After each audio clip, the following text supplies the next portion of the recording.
আসসালামু আলাইকুম বন্ধুরা, আজকে আমরা চলে আসলাম আমাদের প্রিয় স্যারের বাসায় বেগুন চারা নিতে। আগে স্যারকে বলে রাখছিলাম যেন ভালো চারা রেখে দেন আমাদের জন্য। অবশেষে স্যারের সাথে দেখা হলো।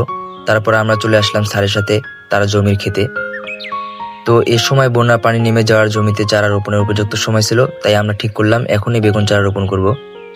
চারা তোলার সময় বন্ধুরা অনেক মজা করলো। তো দেখতে পাচ্ছেন আমি চারাগুলো গুনছি, যেহেতু একটা করে চারার দাম 1 টাকা ছিল, তো 100 পিস চারার দাম 100 টাকা। তো স্যার বললেন যে তোমরা 900 পিস চারা নাও, যেহেতু আমরা 6 কাঠা মাটিতে রোপণ করব, সুন্দরভাবে 6 কাঠা জমিতে রোপণ করা যাবে স্যার বললেন। সবচেয়ে ভালো লাগলো স্যার নিজে আমাদের সাথে মাঠে নেমে চারা তুলতে সাহায্য করলো। তিনি খুব যত্ন করে চারাগুলো বেঁধে দিলেন যেন আমরা সহজে বাড়ি নিয়ে যেতে পারি। আশা করি এই চারাগুলো একদিন আমাদের জমিকে সবুজে ভরে দেবে আর ভালো ফলন দেবে। তো ভিডিওটি কেমন লাগছে বন্ধুরা অবশ্যই কমেন্ট করে জানাবে এবং পরবর্তী ভিডিও দেখতে ভুলবে না।